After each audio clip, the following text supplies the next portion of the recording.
Hello दोस्तों, स्वागत है आपका हमारे इस YouTube channel agri social sciences by Vishal पे। फ्रेंड्स, आज का जो सेशन है इसमें हम लोग एक इम्पॉर्टेंट टॉपिक क्या कहेंगे, ये हम लोग डिस्कस करेंगे कि बहुत से ऐसे स्टूडेंट हैं जिनका जब से ये AGTA 2026 की वैकेंसी आई है, AGTA 2026 की वैकेंसी आई है, बहुत से स्टूडेंट का मैसेज मेरे पास आया कि सर एक जो वीडियो है आप रिकॉर्ड कर दीजिए कि जो हमारा सिलेबस है उसके अकॉर्डिंग हमको रेफरेंसेस मींस बुक लिस्ट और ऑनलाइन चैनल और अब मॉक टेस्ट कहाँ से देना चाहिए, जिससे कि हमारा जो सिलेक्शन है वो हम उसकी तरफ मतलब श्योर हो सकें। क्योंकि बहुत से ऐसे स्टूडेंट हैं इसमें कनेक्टेड जो अभी 34 वाली वैकेंसीज में कुछ मार्क्स से DB तो करवा रहे हैं, लेकिन उनको क्या है कि वो बॉर्डर लाइन पर अटके हुए हैं, या तो कुछ ऐसे हैं जिनको पता है कि मेरा DB तो मैं करा रहा हूँ लेकिन मेरा सिलेक्शन फाइनल नहीं होना है। तो उनके लिए, बाकी जो नए स्टूडेंट इस वैकेंसी में जुड़ रहे हैं उनके लिए इस सेशन में लेके आया हूँ।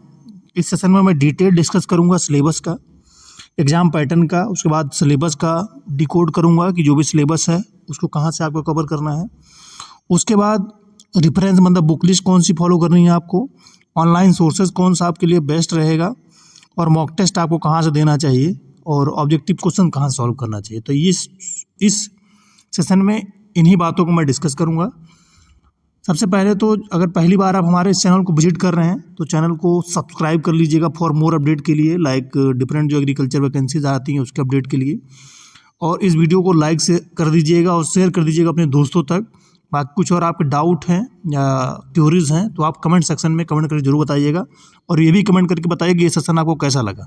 तो स्टार्ट करते हैं। सबसे पहले हम लोग exam pattern, written examination plan and syllabus for the selection to the vacant post of technical assistant group C। तो ये आप देखेंगे, ये एग्जाम पैटर्न है। There will be 1 question paper in the written examination. तो आप जानते हैं सिर्फ एक क्वेश्चन पेपर इसमें होने वाला है, जिसमें क्या आपको 100 क्वेश्चन देखने को मिलेंगे और 100 मार्क्स के देखने को मिलेंगे, और 2 आवर्स का पेपर होगा। और there will be a negative marking 1/4, मतलब करेक्ट के लिए 1 मार्क्स आपको मिलेगा और नेगेटिव जो है 0.25, मतलब अगर आप गलत करते हैं तो 0.25 आपका मार्क्स कट जाएगा। तो ये कॉन्सेप्ट आपको क्लियर हुआ होगा, ये बात आपको क्लियर हुई होगी। अब बात करते हैं एग्ज़ाम प्लान, मतलब क्या इसका पैटर्न है। तो पार्ट फर्स्ट, सेकंड और थर्ड, टोटल जो आपका ये एग्ज़ाम पैटर्न है ये 3 पार्ट में डिवाइड है, जिसको पार्ट 1, पार्ट सेकंड और पार्ट थर्ड में बांटा गया है। पार्ट 1 टोटली 65 क्वेश्चन कहाँ से हैं, AG से हैं, एग्रीकल्चर से हैं 65 क्वेश्चन। और पार्ट सेकंड जो आपका है वो कंप्यूटर का है, जहाँ से 15 क्वेश्चन आपको हैं। और पार्ट थर्ड जो आपका है general information related to UP special, जहाँ से आपको 20 क्वेश्चन, मतलब टोटल 100 क्वेश्चन हो गए। 3 पार्टों में ये डिवाइड है और 3 सेक्शन से आपको क्वेश्चन देखने को मिलेंगे। 100 क्वेश्चन मिलेंगे, 100 मार्क्स मिलेंगे, 120 मिनट्स होगा, और there will be a negative marking of 1/4। ठीक है। अब पार्ट फर्स्ट की बात हम करते हैं। पार्ट फर्स्ट में जो होगा क्रॉप साइंस, जिसको आप लोग एग्रोनॉमी बोलते हैं, इसमें बेसिकली क्या आएगा,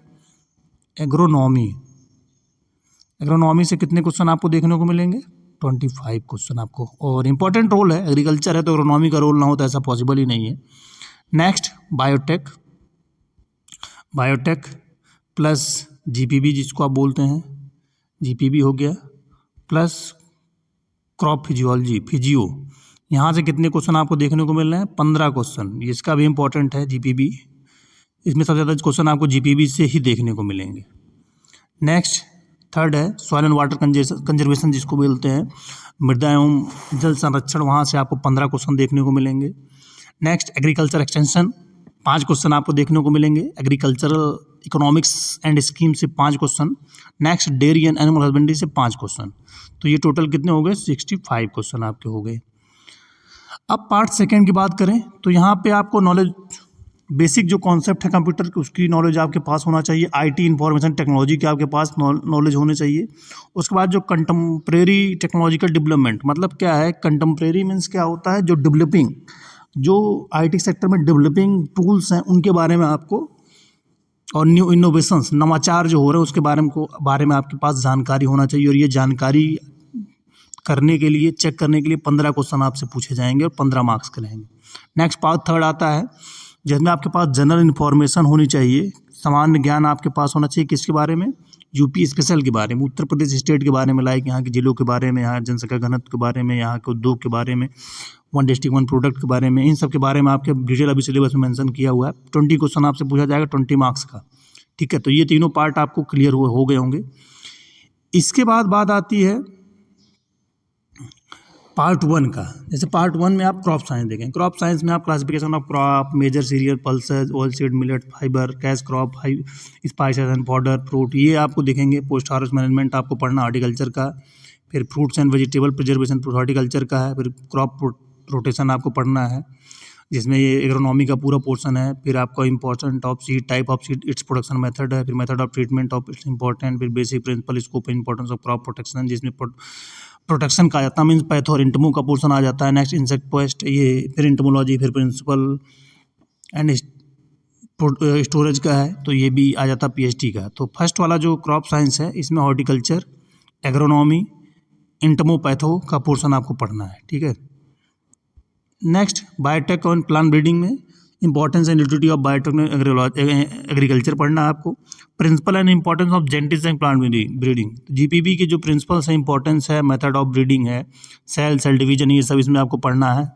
बाकी आपको फिजियोलॉजी से फोटोसिंथेसिस, प्रकाश संश्लेषण, रेस्पायरेशन, श्वसन, इवोपरेशन, वाष्पोत्सर्जन, प्लांट एनाटॉमी, पादप की जो आकार की उसको पढ़ना, और मेटाबॉलिज्म ये आपको पढ़ना। मेटाबॉलिज्म में क्या, बेसिकली हार्मोन वगैरह जो होते हैं सिंथेसिस, उनके बारे में आपको पढ़ना है। Next soil and water conservation में प्रॉपर्टीज आपको सॉइल की पढ़नी है, soil formation, type of soil erosion, it's conservation technique कौन कौन सी है, जो न्यूट्रिएंट्स है डिफरेंस, उनके डिफिशिएंसी के सिम्टम्स क्या है, फिर फर्टिलाइजर की क्लासिफिकेशन हो गया, इंटीग्रेटेड न्यूट्रिएंट मैनेजमेंट हो गया, सॉइल माइक्रोबायोलॉजी हो गया। तो इन सब के बारे में, मेथड ऑफ इरीगेशन हो गया, ड्रेनेज हो गया, ये सब के बारे में आप यूजी में जितने भी कोर्सेज आप यूजी में पढ़ते हैं देखेंगे, वहीं से सब क्वेश्चन है, ठीक है। नेक्स्ट आप देखेंगे एजी एक्सटेंशन में क्या है कि प्रिंसिपल ऑफ एग्रीकल्चर आपको एक्सटेंशन पढ़ना है, कौन कौन से, टोटल 11 प्रिंसिपल होते हैं। फिर रूरल डेवलपमेंट के कौन कौन से प्रिंसिपल हैं, तो वो भी प्रिंसिपल टोटल आप देखेंगे 8-9 है। फिर एक्सटेंशन मेथड्स कौन कौन से हैं, जिसमें इंडिविजुअल मेथड है, ग्रुप मेथड है और मास मेथड है। फिर ऑडियो विजुअल एड्स के बारे में आपको पढ़ना है, क्लासिफिकेशन एंड इंपॉर्टेंस, इसको पढ़ लेंगे आप। फिर ट्रेनिंग का ऑब्जेक्टिव क्या है, इंपॉर्टेंस क्या है, ट्रेनिंग ऑब्जेक्टिव क्या है, इसकी स्किल इन्हेंस करना है। फिर डिफरेंट प्रोग्राम आपको in scheme of government of India, तो इसका तो आप टेंशन मत लीजिए, जो ये एक्सटेंशन का पोर्शन और इकोनॉमिक्स का पोर्शन ये मैं कवर करवा दूंगा, और मैक्सिमम 2 से 3 क्लासेस में पूरा एक्सटेंशन में कवर करा दूंगा आपको, तो इसके लिए आपको परेशान होने की जरूरत नहीं। नेक्स्ट पोर्शन आपका एग्री इकोनॉमिक्स एंड स्कीम, तो इसमें role of agriculture in 1 trillion economy of UP, तो ये आप देखिए, ये पढ़ना यूपी स्पेशल का ही पोर्शन है। फिर इकोनॉमिक्स रिफॉर्म इन एग्रीकल्चर, जो रिफॉर्म हुई एग्रीकल्चर में उसको पढ़ना। Concept of import and export of agriculture produce, import और पढ़ना है। फिर formation of plan for agriculture, principle of agriculture static, principle of importance of agriculture economics में पढ़ना है। एमएसपी पढ़ना है, एग्रीकल्चर मार्केटिंग। तो इकोनॉमी पोर्शन इसमें आप देखेंगे तो 75% इकोनॉमी पोर्शन है, नॉट इकोनॉमिक्स, इकोनॉमी बारे में, और ये क्या है, करंट का इशू होता है, तो ये क्वेश्चन आपको पढ़ने हैं। फिर एग्रीकल्चर मार्केटिंग में एग्रीकल्चर मार्केटिंग है, क्लासिफिकेशन ऑफ मार्केट इतना पढ़ लेंगे, और मार्केट से जो डिफरेंट टर्म होते हैं, चाहे मर्चेंट मिडलमैन हो गया, स्पेकुलेटिव हो गया, ट्रेडिंग हो गया, ये सब आपको पढ़ने हैं, ये भी कवर करवा दूंगा आप में, ठीक है, इसका भी टेंशन नहीं है। नेक्स्ट लास्ट आता है डेयरी, तो different breeds of domestic animals में आपको डेयरी के जो चाहे काऊ की ब्रीड है, उसके बाद गॉट की है, बफेलो की, इनके बारे में आपको पढ़ना है। Objective method of animal breeding, इनका ऑब्जेक्टिव मेथड क्या है, तो ऑब्जेक्टिव और मेथड में यही है। ऑब्जेक्टिव ये क्या है, ऑब्जेक्टिव क्या है कि इंप्रूवमेंट करना जो ब्रीड्स हैं उनका, जिससे प्रोडक्शन वगैरह बढ़ सके। Next milk production and it's distribution आपको पढ़ना है। बेसिक नॉलेज ऑफ आपको पोल्ट्री के बारे में हो, फिश फार्मिंग के बारे में, एपीकल्चर के बारे में, फिर मेजर डिजीज़ जो होते हैं उनके बारे में, ठीक है। तो ये एग्रीकल्चर का प्रोग्राम। नेक्स्ट 5 सेकंड में आप नॉलेज ऑफ कॉन्सेप्ट कंप्यूटर में, तो हिस्ट्री पढ़ना है आपको, general knowledge related to hardware and software, input output हो गया, internet protocol, IP address, IT grades हो गए, इनके बारे में आपको, ऑपरेटिंग सिस्टम के बारे में आपको पढ़ना, डिजिटल फाइनेंस टूल, तो इसमें ये टॉपिक हो गए। इनके लिए मैं बुक लिस्ट बताऊंगा। लास्ट आपका जनरल मतलब यूपी का जो है, तो in this part of question paper, question based on history, Uttar Pradesh की हिस्ट्री क्या है, आर्ट क्या है, कल्चर क्या है, आर्किटेक्चर क्या है, फेस्टिवल क्या है, यहाँ पे डांस कौन से, लिटरेचर, तो ये सब बेसिक नॉलेज है यूपी के बारे में, उत्तर प्रदेश में, ठीक है, तो इसके बारे में आपको पढ़ना है। अब बात आती है कि हमें कौन कौन सी बुक लिस्ट फॉलो करनी चाहिए, ठीक है, और ऑनलाइन सोर्सेज कौन कौन से फॉलो करने चाहिए, और मॉक टेस्ट हमको कहाँ से देना चाहिए, ठीक है। जैसे मैं सबसे पहले किसके लिए बात करता हूँ, ये जो पोर्शन है 65 क्वेश्चन, ये 65 क्वेश्चन आप कहाँ से कवर करेंगे। देखिए, अगर आप एग्रीकल्चर बैकग्राउंड के हैं और ऑलरेडी ग्रेजुएशन की बेसिस की वैकेंसी है, तो इसके पहले आपने 3 बुकों का नाम तो सुना ही होगा, फर्स्ट, सेकंड, थर्ड, और सबके पास होगी एक competitive book of agriculture, NR Sunda, ये तो आपके पास होगी। नेक्स्ट एग्रीकल्चर की volume first and second, Arun Katya answer की, ठीक है। फिर एक ऑब्जेक्टिव एग्रीकल्चर SR कांतवा, ये 3 बुकें जो बेसिक है, अगर आपने अपना इसने BSc AG किया है तो ये तो आपके पास होंगे, तो ये आपके पास रहना ही चाहिए, ठीक है। अब इनको, ये बुक तो सबसे पहली है कि जिसको आप बोलेंगे कि एग्रीकल्चर का क्या है, आप रामायण बोल सकते हैं, ग्रंथ बोल सकते हैं, ये बुक तो पहले आपको पढ़नी है। फिर जो फंडामेंटल्स ऑफ एग्रीकल्चर का वॉल्यूम फर्स्ट और सेकंड है, वो बुक आपके पास होनी चाहिए, और ऑब्जेक्टिव SR कांतवा, ये बुक होनी चाहिए। लेकिन सबसे पहले आपके माइंड में क्या होना चाहिए, सिलेबस। जो सिलेबस है इसका प्रिंट आउट और आप हैंड रिटन लिख के अपने सामने जहाँ पढ़ते हैं वहाँ पे चिपकाइए। सबसे पहला आपको टारगेट क्या होना है कि जो सिलेबस में ईच पॉइंट है, ईच एंड एवरी पॉइंट को, एक एक पॉइंट को आपको जिस भी रेफरेंस से आप पढ़ रहे हैं वहाँ से उस पॉइंट को कवर करिए। उसके बाद उससे रिलेटेड जो ऑब्जेक्टिव क्वेश्चन पूछे गए हैं उसको आप पढ़िए। एग्रीकल्चर के जो प्रीवियस क्वेश्चन है, क्वेश्चन बैंक, वो मैं भी बता दूंगा, उसके लिए बुक आपको, तो उसको सॉल्व करना है, ठीक है। लेकिन सबसे पहले आपको सिलेबस कंप्लीट करना है, और सिलेबस इन 3 बुकों से आपका मोस्टली 80% आपका कवर हो जाएगा, और ऑब्जेक्टिव है उससे आप सॉल्व कर लें। उसके बाद उसमें आपको ऐड क्या करना है, देखो ऐड आपको करना है TNU तनुवास जो है, आप जानते हैं तमिलनाडु एग्रीकल्चर यूनिवर्सिटी के जो UG के नोट्स होते हैं वो आपको ऐड करना है, ठीक है। और ऐड उस पूरे नोट्स को आपको नहीं पढ़ना है, जो टॉपिक दिया है बस उस टॉपिक को आपको वहाँ से पढ़ना है, जो इंपॉर्टेंट पॉइंट है उसको नोट कर लेना है, ठीक है। और वो 1 लाइनर मोस्टली बने हुए हैं और वहीं क्वेश्चन भी लिखा रहता है, तो ये आपको ऐड कर लेना है तनुवास। उसके बाद जो आपको ऐड करना है वो ऐड करना है आपको, अभी ट्रेंड में चल रहा है ऑनलाइन सोर्सेज में, अगर आपको जो फॉलो करने हैं तो ऑनलाइन यूट्यूब पे जितने भी टॉपिक हैं, ऐसा कोई टॉपिक नहीं जो आपको यूट्यूब पे फ्री में अवेलेबल नहीं मिलेगा। तो उस टॉपिक का नाम डालिए, एक बार आपको रेफरेंस पढ़ने के पहले या रेफरेंस पढ़ने के बाद आप यूट्यूब पे उस टॉपिक को सर्च मारिए, उस टॉपिक को पढ़ डालिए, किसी से भी पढ़ डालिए जिसने भी पढ़ा रखा है टॉपिक को, ठीक है। जैसे सॉइल साइंस या एक्सटेंशन का, सॉइल साइंस का स्ट्रक्चर हो गया, फर्टिलाइजर क्लासिफिकेशन हो गया, आप डालेंगे यूट्यूब पे इजीली आपको मिल जाएगा। तो उस टॉपिक को पढ़ डालिए, आप रेफरेंस से पढ़ा आपने, ऑनलाइन से आपने पढ़ लिया, फिर उससे रिलेटेड क्वेश्चन सॉल्व कर लिए, तो वो कॉन्सेप्ट आपका 100% क्लियर हो जाएगा। अब ऑनलाइन सोर्सेज में अगर आप पेड कोर्सेज के लिए जाना चाह रहे हैं, तो किसके साथ आपको जाना चाहिए। देखिए, डिपेंड करता है आपके ऊपर, आप किसके साथ जाना चाह रहे हैं, किसका टीचिंग वे या टीचिंग मेथड आपको समझ में आता है, क्योंकि मार्केट में बहुत सारे अवेलेबल हैं। तो आप जिसके साथ जाना चाहते हैं वो आप जा सकते हैं, लेकिन मेरा सजेशन यही है कि आप जिसके भी साथ भी जाएं उसकी थोड़ी सी क्रेडिबिलिटी और टीचिंग का वे, और सिर्फ पैसे का मतलब ऐसा ध्यान रखें कि जो बैच आपके बजट में, बहुत ज़्यादा पैसे देने का कोई मतलब नहीं, ठीक है। और अगर आप बैच ले रहे हैं तो वो कोई बुरी बात नहीं है, क्योंकि बैच जब आप लेंगे तो थोड़ा सा आप ध्यान लगा के पढ़ेंगे, और जो पढ़ाएगा वो भी थोड़ा सा ध्यान लगा के पढ़ाएगा। लेकिन लास्ट वाली वैकेंसी का आपने देखा होगा कि कोचिंग का रोल एकदम 0 हो गया, ठीक है। कोचिंग का रोल क्या हो गया, 0 हो गया, क्योंकि पेपर ही ऐसा सेट किया। लेकिन कोई कहे कि मेरे यहाँ से फंसे हैं, ये फंसे हो, तो वो सब एक बहाना है, ठीक है। लेकिन हर बार ऐसा नहीं होगा। पिछली बार के जो परीक्षा नियंत्रक थे वो हर एग्जाम को ऐसे ही सेट कर रहे थे, थोड़ा पेपर लेवल का सेट हो रहा था। लेकिन अब जो नए परीक्षा नियंत्रक हैं, पैटर्न एग्जाम का इन्होंने लेवल का रखा है, मतलब सिलेबस से क्वेश्चन आ रहे हैं। तो अगर ये रहे तो आपको सिलेबस से क्वेश्चन देखने को मिलेंगे और पेपर इस बार ठीक रहेगा। और क्वेश्चन आप अटेम्प्ट करेंगे तो इस बार कट ऑफ वो पिछली बार की तरह नहीं रहेगी, कट ऑफ ठीक ठाक जाएगी। ठीक है, तो आपको टारगेट इस पेपर में अभी के हिसाब से 75+, ये टारगेट की बात कर रहा हूँ मैं, कट ऑफ नहीं बता रहा हूँ, नहीं तो आप लोग बोल लो कट ऑफ बता। 75+ आपको टारगेट रखना है।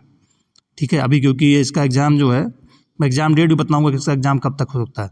इसका एग्ज़ाम सब कुछ ठीक रहा तो अगस्त के पहले, मैं पहले जब नोटिफिकेशन नहीं आया था उस वीडियो में आप जाके देखेंगे, मैंने बता रखा है कि जो वैकेंसी आएगी इसमें बहुत ज़्यादा समय नहीं मिलेगा और अगस्त के पहले पहले आपका एग्ज़ाम, मैक्सिमम अगस्त में आपका एग्ज़ाम हो जाएगा। तो अगस्त आपको टारगेट मान के एग्ज़ाम इसकी तैयारी करनी है। ठीक है, ऑनलाइन सोर्सेज का हो गया। फिर एग्रीकल्चर के लिए आप देखेंगे हाईटेक क्लासेज के चैनल के, इनका एक्चुअली मेरे को ये लगता है क्योंकि बजट में ये चीज़ें देते हैं और बहुत ज़्यादा पैसे का इनका वो नहीं रहता, और टीचिंग का भी बहुत अच्छा लगता है राम सर का। तो इन्होंने फादर ऑफ एग्रीकल्चर करके एक बुक की वॉल्यूम निकाली। ठीक है, मैं एडवर्टाइज नहीं कर रहा हूँ लेकिन बहुत अच्छी बुक है वो, मैंने देखा है।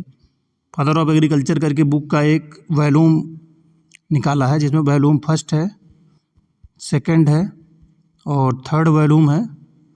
ठीक है, थर्ड वॉल्यूम है और एक ऑब्जेक्टिव है, 10,000 क्वेश्चन उसमें। तो ये बुक आप ले लीजिए, मतलब थोड़ा सा है, चारों वॉल्यूम मिला के आपको 2,000 के आसपास पड़ेगी ये बुक। लेकिन इसको ले लेंगे तो लाइफ टाइम के लिए आपको कहीं और भटकने की जरूरत नहीं रहेगी। जो 3 बुक है वो और ये, इसको आप पढ़ लेंगे, इसको पढ़ लेंगे, इसको पढ़ लेंगे और यहाँ से क्वेश्चन सॉल्व कर लेंगे तो आपको कहीं और ज़्यादा जाने की ज़रूरत नहीं है। तो इसको आप ऐड कर लीजिएगा, मेरा सजेशन है, अगर आपको लगे तो आप इसको मान सकते हैं। इसको ऐड करेंगे तो आपका कॉन्फिडेंस बिल्ड होगा और बड़ा अच्छे अच्छे क्वेश्चन डाल रखे हैं इन्होंने। ठीक है, नेक्स्ट बात आती है ऑनलाइन बुक लिस्ट का हो गया। अब ऑब्जेक्टिव सॉल्व करने के लिए क्वेश्चन बैंक आप देखेंगे तो ऑब्जेक्टिव के लिए जो प्रीवियस ईयर क्वेश्चन बैंक आपको है वो आप देखेंगे यूथ कंपटीशन होता है। यूथ कंपटीशन की क्वेश्चन बैंक एग्रीकल्चर की है जिसमें 10,000 क्वेश्चन है। ठीक है, जिसमें टीजीटी पीजीटी ये सब जो प्रीवियस क्या है क्वेश्चन है, मॉडल पेपर है, उसको आप ले लेंगे तो वो आपको क्लियर हो जाएगा। उसके बाद एक और है ऑब्जेक्टिव के लिए शिल्पी पब्लिकेशन, जो टीजीटी पीजीटी के मॉडल पेपर निकालता है, वो आप ले लेंगे टीजीटी और पीजीटी का, तो आप उससे भी सॉल्व कर सकते हैं। ठीक है, तो ये हो गया। अब बात आती है, बाकी देखिए बहुत ज़्यादा रिसोर्सेज आपको फॉलो नहीं कर रहे हैं, वो निमरा सुंडा हो गया, फंडामेंटल ऑफ एग्रीकल्चर के बारे में फर्स्ट सेकंड हो गए, ऑब्जेक्टिव एग्रीकल्चर एसआर कांतो आपकी हो गई। और इन्होंने जो और भी आपके पास जो रेफरेंस है, टनवास को मैंने बता दिया। सिलेबस को आपको पहले टारगेट करना, सिलेबस पढ़ना, पूरी बुक नहीं पढ़ना। ठीक है, एनआर सुंडा की पूरी बुक आप पढ़ सकते हैं, एसआर कांतो पूरी बुक सॉल्व कर सकते हैं आप, यूथ कंपटीशन की जो क्वेश्चन बैंक उसको सॉल्व कर सकते हैं आप। ठीक है, उसके बाद बात आती है तनवास के नोट्स आपको सिलेबस से पढ़ना है। उसके बाद father of agriculture hitech Hariram sir की जो बुक उसको आप ले लीजिए, मेरा यही सजेशन है। नेक्स्ट बात आती है कंप्यूटर वाले पोर्शन की। तो कंप्यूटर वाली देखिए जो है अभी जो हमारे यूपी में ट्रेंड है, सबसे पहले कंप्यूटर यूपी स्पेशल के लिए आपको क्या करना है, जब से computer plus UP special add हुआ है UPSSC एग्जाम में, उस प्रीवियस ईयर को जितने भी क्वेश्चन पूछेगा इसको आपको लगा लेना सिलेबस पढ़ने के बाद। ठीक है, और नोट डाउन कर लेना जो कई बार क्वेश्चन रिपीट हुए। ये हो गया इसके लिए बुक और इसके लिए बुक। इस समय सबसे ज़्यादा ट्रेंड में जो यूपी में चल रहा है वो यूपी एग्ज़ाम वाले, बहुत अच्छी इन्होंने कंपाइल किया है, तो इनकी बुक को आप ले लीजिए, यूपी एग्ज़ाम वाले, यूपी स्पेशल और कंप्यूटर। ठीक है, बहुत ज़्यादा आपको इधर उधर भागा, आप अरिहंत के लें, लूसेंट के लें। यूपी स्पेशल की एक और बुक है इन्होंने बहुत अच्छा कंपाइल किया है, वो टारगेट विद आलोक सर जो हैं उन्होंने बहुत अच्छा कंपाइल किया है। ठीक है, तो इनकी भी लिख सकते हैं आप, लेकिन यूपी एग्ज़ाम वाले सफिशिएंट है यूपी स्पेशल और कंप्यूटर का पोर्शन के लिए आपको। ठीक है, तो आई होप मैंने जितने भी थे वो कवर कर दिए हैं। अब बात आती है मॉक टेस्ट आपको कहाँ से लगाना है। तो मॉक टेस्ट आपको कहाँ से लगाना है, जहाँ से भी आपको मॉक टेस्ट ऑनलाइन जो भी कोचिंग वाले हैं प्रोवाइड करा रहे हैं, अगर आपको 200 से 500 रुपये दे के 10-15 मॉक टेस्ट मिल जा रहे हैं तो आप ले लीजिए भाई, क्योंकि उसने भी हार्डवर्क करके क्वेश्चन सेट किए हैं, उसकी भी पूरी टीम है। तो अगर पैसे लेके इतने में मिल रहा है तो आप ट्राई करिए। और सिर्फ क्या करना है आपको, जब सिलेबस आपको कंप्लीट हो जाए, सिर्फ एक सोर्स पे, एक जगह से मॉक टेस्ट नहीं लगाने, डिफरेंट जगह से लगाने हैं, ठीक है। इससे आपकी तैयारी का लेवल पता चले, क्योंकि आपने किसी से अगर पढ़ा उसी मॉक टेस्ट लगाएंगे तो उसमें आप स्कोर हो सकता है कि 80 भी कर ले, लेकिन जिससे नहीं पढ़ा उसका जब मॉक टेस्ट लगाएगा हो सकता है आप 60 भी करें। तो यहीं आपको इम्प्रूवमेंट करने की ज़रूरत रहेगी फिर यहाँ पहुँचने के लिए। अगर सब में आप इसके पास पहुँच रहे हैं सबके मॉक टेस्ट से, तो आपकी तैयारी मानने लायक है कि आपकी तैयारी इस लेवल की होगी कि आप 80 स्कोर कर सकते हैं, ठीक है। तो ये हो गया पोर्शन। अब बात आती है कि आपको अप्रोच क्या रखनी चाहिए प्रिपरेशन की। देखिए, जितने भी लोग इसमें इस वैकेंसी में थोड़ा कम स्कोर कर पाए थे या किसी कारणों से उनका स्कोर कम रह गया था, इसमें उनको भाई अब क्या, जो आप देखेंगे अप्रैल मई जून जुलाई 4 महीने, मतलब क्या है 120 to 150 डे का आपको टारगेट फिक्स कर लेना है एकदम। और डेली आपको कितने आवर्स देने हैं, मिनिमम आपको 8 आवर्स देने। अगर 8 घंटे आपने दे दिया, 120 से 140 दिन, 50,000 की नौकरी 8 ग्रेड पे के बाद आपको 50K की नौकरी मिल जाएगी, बाकी गवर्नमेंट जॉब रहेगी। और क्राइसिस बहुत ज़्यादा है इस वैकेंसी में। जो तैयारी किए होंगे, जो 40, 42, 43 नंबर पाए होंगे, उनके ऊपर क्या बीत रही होगी वही जानते हैं। और जो पेट नहीं दे पाए तो उनके ऊपर क्या बीत रही होगी। जब आपके साथ के लोगों का सिलेक्शन होता है और आप रह जाते हैं तब पछतावा होता है। इसलिए इस बार जो ये समय है, गोल्डन समय है, इसको आप जाने मत दीजिए। जो भी आपके काम है, घर पे हैं, आप गांव में रहते हैं तो वहाँ लाइब्रेरी ज्वाइन करके पढ़िए। सिटी में आप रहते हैं तो वहाँ मौका आपको बहुत अच्छा मिला है, भगवान ने आपको दिया कि आप सबसे अलग हैं। घर वाले आपको कम से कम पढ़ने का मौका दे रहे हैं, बहुत लोगों को नहीं मिल पाता है। तो उसको गॉड को धन्यवाद दीजिए, घर को धन्यवाद दीजिए। और लेकिन सेल्फ आपको डाउट नहीं होना चाहिए मेरा सिलेक्शन नहीं होगा। आप सेल्फ इवैल्यूएशन करें कि आप करंट में कहाँ पे हैं, और खुद के साथ आपकी क्या होनी चाहिए, ईमानदारी होनी चाहिए, तभी आपका सिलेक्शन होगा। और डेली का जब आप टारगेट फिक्स करेंगे, डेली टारगेट, सुबह उठ के या रात में सोने से पहले डेली का टारगेट कि मेरे को कल क्या करना है, तब आप देखेंगे इस वैकेंसी में आप ऐसा नहीं है तो आप 80 भी स्कोर कर सकते हैं। लेकिन जब एक टारगेट बेस्ड आपकी पढ़ाई होगी। तो आई होप ये जितने भी टॉपिक थे, जितने भी कॉन्सेप्ट थे, मैंने इसमें सभी को कवर कर दिया है। बाकी आपको कुछ और डाउट और क्वेश्चन होंगे तो आप कमेंट करके पूछ लीजिएगा। मैंने बहुत अच्छे से पूरे सिलेबस को डिकोड किया है, एग्जाम पैटर्न को किया है, बुक लिस्ट को किया। बहुत ज़्यादा मैं बुक लिस्ट को नहीं आपको रिकमेंड करूँगा। यूपी स्पेशल कंप्यूटर के लिए आप यूपी एग्जाम वाले के ले लीजिए, बस टेबल वो ही रखिए, बहुत ज़्यादा बुक आपको नहीं रखना है। ऑब्जेक्टिव के लिए आप इस पोर्शन के जो एग्जाम आयोग ने अभी तक क्वेश्चन पूछे उनको खंगाल डालिए प्रीवियस ईयर को, और इस पोर्शन से आप जाएंगे यूपी स्पेशल। और कंप्यूटर का क्या करना है आपको, जो ऑब्जेक्टिव जो मॉक टेस्ट देना है वो सेक्शन मॉक टेस्ट देना है। कहाँ पे, टेक्स्ट बुक पे 15-20 क्वेश्चन के हैं, उसको जाके दीजिए, वहाँ से आपका इम्प्रूवमेंट होगा, ठीक है। तो सेशन को मैं एंड करता हूँ। पहली बार आप विजिट करें तो हमारे चैनल को सब्सक्राइब जरूर कर लीजिएगा। इन्फॉर्मेशन कैसी लगी कमेंट करके बताइएगा। आप इस वीडियो को अपने फ्रेंड तक जरूर शेयर करिएगा। So thank you everyone, thank you.